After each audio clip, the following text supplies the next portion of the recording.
dan juga beliau meminta ada perwakilan dari kita untuk membantu di sana. Tetapi tentunya bantuan kita hanya sebatas untuk kepentingan hukum, tidak ada kepentingan politik. Sama-sama kita ketahui bahwa ketika beliau menjabat sebagai Menteri Perdagangan, tentunya membuatkan kebijakan-kebijakan yang pada saat itu, kontekstualnya pada kejadian di saat itu, dalam kondisi darurat yang harus beliau mengambil kebijakan. Tapi beliau yakinkan kepada kita semua kebijakan yang diambil telah melalui proses yang benar. Dan beliau yakinkan juga, beliau tidak punya keinginan untuk mengambil keuntungan sedikit pun terhadap proses kebijakan tersebut. Jadi yakinlah kawan-kawan, tidak ada yang perlu dikhawatirkan terhadap kasusnya Pak Thomas Lembong, karena beliau yakin proses yang sudah dilakukan secara benar dan tidak ada kepentingan apapun yang menguntungkan buat dirinya dan orang lain dalam kebijakan tersebut. Saat ini kewajiban kita untuk mensupport, mendoakan, dan mengawal kasus ini dengan baik. Semoga proses penegakan hukum ini berjalan secara jujur, adil, transparan, tanpa dilibatkan urusan-urusan politik. Itu harapan kita. Karena memang sesuai dengan semangat kita semua, pemberantasan korupsi harus tuntas di negara ini dan penegakan hukum yang berkeadilan harus terwujud di negara ini. Terima kasih semua atas dukungan kawan-kawan dan supportnya. Kita sama-sama kawal proses ini. Insya Allah kita yakin kebenaran bisa disalahkan, tapi tidak bisa dikalahkan. Insya Allah, kawan-kawan, itu saja dari saya, dan semangat di masing-masing provinsi, di masing-masing daerah, terus semangat untuk baik bagi hukum kita. Jadi sekali lagi, publik hanya ingin menuntut kejelasan konsepsi hukum yang diterapkan pada Lembong itu apa. Selain masalah politik, kasus Tom Lembong ini banyak dimensinya yang sangat menarik ya. Baru kali ini ada seseorang yang ditetapkan sebagai tersangka korupsi lagi ya. Itu dibela habis-habisan oleh para netizen. Ini tidak hanya netizen dalam negeri, tapi mereka juga terutama warga Indonesia yang ada di luar negeri. Ya, di dalam negeri bahkan perlawanan justru dilakukan oleh netizen yang mulai mempersoalkan proses penangkapan itu. Jadi kelihatannya Tom Lembong ini juga punya jaringan pendukung, dan jaringan itu tentu bukan jaringan politis karena Lembong sendiri bukan tokoh politik kan. Jadi ada unsur baru di dalam masyarakat kita, yaitu kepekaan terhadap penyalahgunaan kekuasaan oleh kejaksaan. Jadi mungkin sekali orang merasa bahwa ya Lembong itu kan orang biasa tuh, dan nggak sorry ini saya lagi di jalan nih, yang nggak punya kepentingan dengan kekuasaan. Karena itu dia direkrut oleh Jokowi, lalu Lembong mungkin melihat bagaimana proses pembuatan kebijakan di dalam kabinet yang isinya adalah pentargetan seseorang, atau dalam soal kebijakan yang menyangkut ekstraktif industri itu banyak kong kaling kong kan, itu intinya tuh. Jadi kalau kita berpikir apa alasannya Lembong ditangkap, peristiwa 9 tahun lalu, itu artinya dari awal harusnya udah diselesaikan. Nah kalau baru sekarang diucapkan dan hanya dalam kira-kira karena prinsip kerugian negara itu belum bisa ditunjukkan secara pasti oleh kejaksaan, dan kalau kita dengar keterangan kejaksaan, masih dalam proses berupaya untuk digelar perkara atau macam-macam. Tetapi faktanya kejaksaan tidak mampu untuk menerangkan kasus belinya apa itu.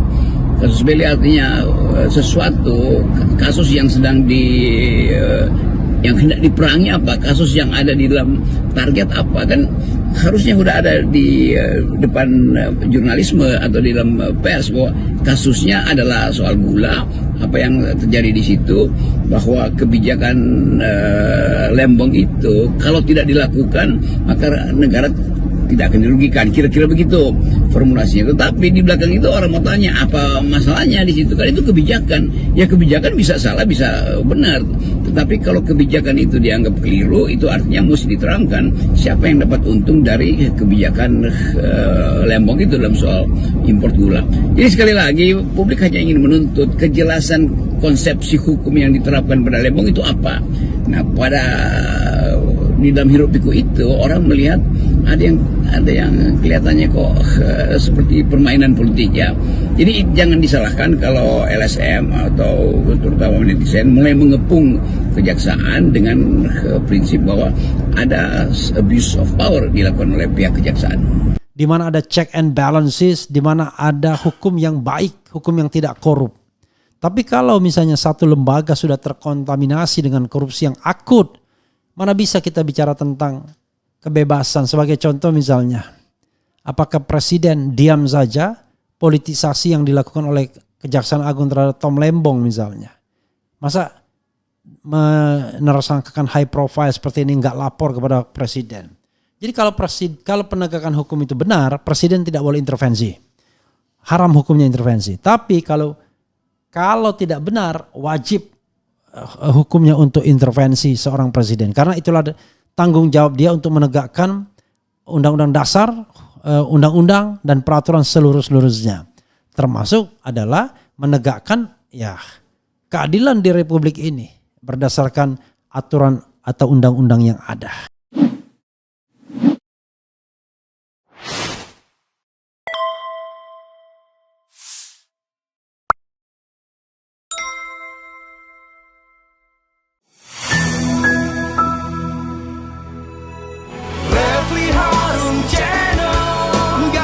Basa-basi nggak sekedar kritik sana sini. Refli Harun Channel, kritis tapi tidak apatis, oposisi tapi kasih solusi. Refli Harun Channel, selalu terdepan dalam ulasan, berita nggak asal-asalan. Refli Harun Channel, setiap masalah diulas cerdas, ini channel memang keren cerdas. Subscribe, like, comment, and share. Bukan kebetulan salah satu hakim itu memang hobinya memberikan hukuman bebas. Nah ini guys, tiba-tiba muncullah kasus Thomas Lembong ya guys. Menurut saya Thomas Lembong ini intercept dan ini sangat pesanan. Kenapa? Karena impor gula ini terjadi pada tahun 2015-16 dan saat itu Thomas Lembong itu persoalannya administrasi, jadi sama sekali bukan korupsi. Nah oleh karena itu guys, jangan mau diarahkan atau displit perkara ini, diintercept lebih tepatnya, tiba-tiba konsentrasi kita kepada Thomas Lembong. Tapi tetaplah berkonsentrasi kepada Saruf Rikar ya. Kenapa? Saruf Rikar ini akan membuka bahwa saya 100% yakin karena praktek mafia kasus ini sudah 10 tahun, saya yakin ada hakim agung itu yang terlibat. Nah tiba-tiba ketika mau menyentuh ini diintercept Thomas Lembong. Jangan mau dengan permainan kejaksaan. Ini kejaksaan sudah diintercept, ya, udah dipotong langkahnya. Ada yang ingin mengalihkan isu bukan lagi kepada hakim agung. Saya meyakini, seyakin-yakinnya hakim agung itu terlibat. Bagaimana mungkin mereka memutus perkara pembunuhan, kemudian yang terbukti hanya penganiayaan dan hukumannya 5 tahun.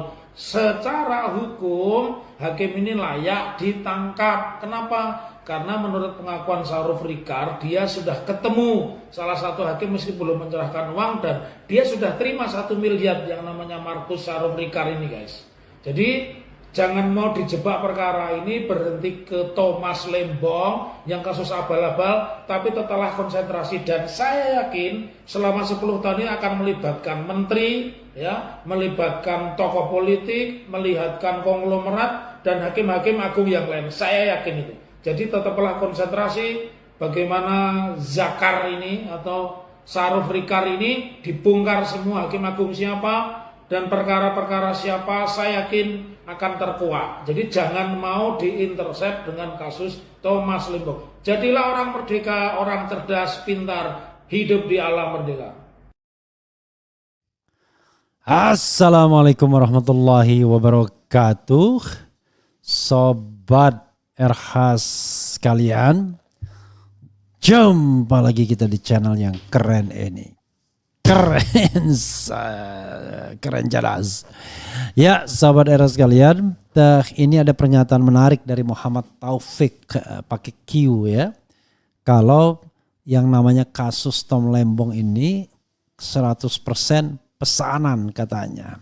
Dan ini hanyalah pengalihan dari kasus Zarub Ricard. Jadi Zarub Ricard itu sobat era sekalian adalah maklar alias Markus alias maklar kasus. Pernah menjadi kepala Pusdiklat di Mahkamah Agung dari tahun 2012-2022. Sekarang sudah pensiun dan beberapa hari yang lalu ditemukan uang senilai 920,9 miliar rupiah dan emas antam 51 kg di kediamannya. Luar biasa kan, karena dia diendus menjadi maklar kasus atau Markus dalam kasus Ronald Tanur yang menghilangkan nyawa seorang wanita, kekasihnya, kemudian dibebaskan dalam pengadilan.